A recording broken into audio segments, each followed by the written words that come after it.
Mana ini Om Jul teh? Lama pisan, nggak datang-datang ya. Telepon lah. Halo Om Jul, udah nyampe mana? Jadi kesini nggak? Oh, jadi ini udah di pintu. Wes, masuk, Aduh. masuk, masuk. Assalamualaikum. Ya, waalaikumsalam warahmatullahi wabarakatuh. Rebahanmu kerjanya ini puasa baru juga berapa hari. Nih persiapan buat buka. Wis, mantap. Tadi kan pesan gorengan. Siap. Taruh dulu ya. Boleh. Di kamar. Iyalah. Waduh. Dah kamar istimewa mah. Jadi Aduh.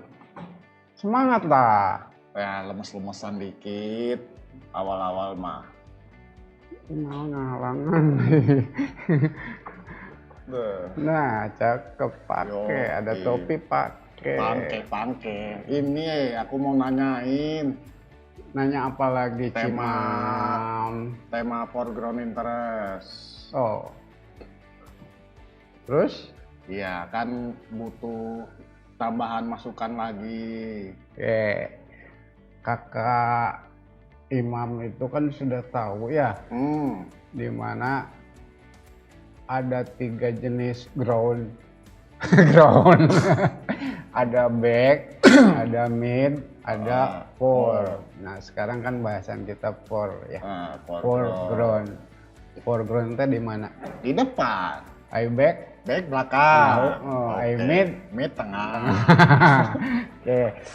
Terus anu ditanya naon? Ya itu teh cara pengambilannya atau istimewanya apa gitu. Oh. Nah, ini kakak yang harus kita ketahui itu adalah sumber dari kita membaca. Kemis Motret itu kita sudah mengeluarkan handbook. Baca nggak? Ya baru dikit-dikit lah. Bacalah, itu sebagai sumber literasi yang bisa kita meningkatkan pengetahuan kita. Yang kedua juga kita bisa searching di Google juga banyak. Ya. Ya saya mah butuh pemahaman secara langsung pribadi gitu. Sudah, saya keluarin suka pusing lah flash kalau- disknya ya. Siap. Nah. Oke, buka. Nah, langsung foreground interest. Apa itu foreground interest?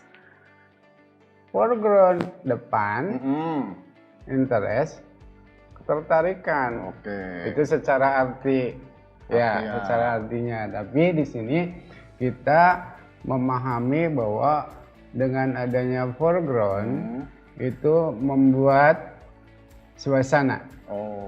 Dari sebuah foto itu membentuk div. Tahu div? Kedalaman hati, kedalaman jiwa, kedalaman. Itu seperti itu. Nah, ini kakak bisa baca bahwa bagian yang terdepan itu memberikan sesuatu nilai ya terhadap subjek yang ada di belakang atau objek foto yang ada yang kita ambil. Itu seperti itu. Jadi membentuk kedalaman untuk posting gitu kan. Tapi di situ membuat foto itu menjadi sangat menarik. Ya, dengan kedalaman tadi. Ini ada salah satu contoh fotonya. Coba buka kawe lah. Tulisan klik mata eta foto. Nah, ini salah satu contoh. Ini objek utamanya pasti di sini adalah sunset. Ada midnya nggak di sini? Di sini midnya si bangunan ini. Backnya? Backnya langit. Oke. Itu nggak nyaho. Ya dikit-dikit. Nah, di sini ada foreground. Bentuknya si pohon. Ini pohon. Nah, di sini ditempatkan sebagai fore itu untuk memberikan kesan depan, tengah, belakang, objek si matahari, dan belakang si awan. Dan yang kita sekarang bahas, diskusikan ini adalah foreground ini kan? Ya, si pohon ini. Nah, menjadi sesuatu nggak di dalam? Bayangkan kalau seandainya misalkan di sini hanya ada matahari saja.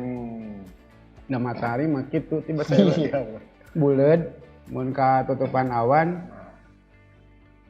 Dekat tingali. Ada elemen-elemen lainnya. Itu seperti itu. Di sini ada foreground yang akan membentuk sebuah kedalaman atau lebih berdimensi ya. Berdimensi. Mantap juga. Oke. Apakah si foreground harus ngeblur gitu atau harus jelas? Kalau untuk blur atau jelas itu sebetulnya tidak pengaruh ya, tidak pengaruh. Tetapi misalkan sekarang kenapa saya di sini tampilkan foto yang lebih tegas, lebih jelas, itu biasanya itu lebih ke apa ya namanya kesenangan, ya kesenangan. Nah, ada yang senang ngeblur, ya boleh. Selera itu berarti. Itu mah selera.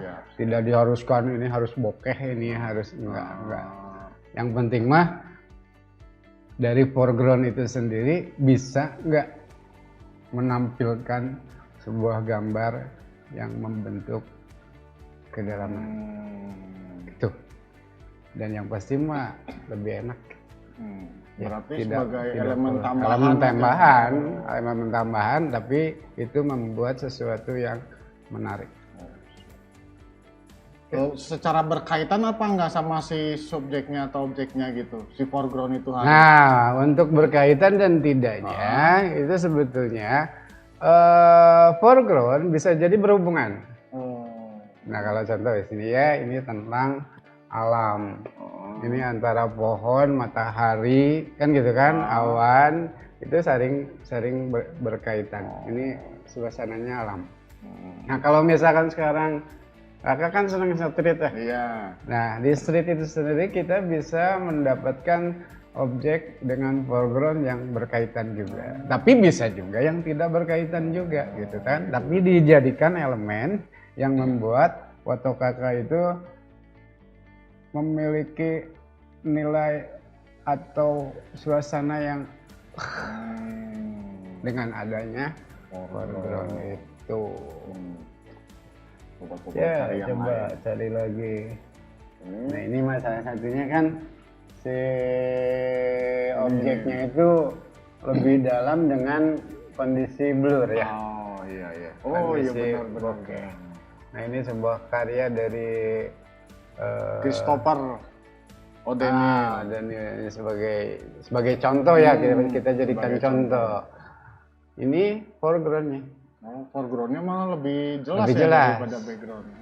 Tapi nuansanya Masih kerasa, masih belakangnya dapat. itu ada yang midnya, ada yang sama. Dan ini foregroundnya adalah si rerumputan itu. Dan itu menarik. Benar. Ya, ada lagi nggak? Ada.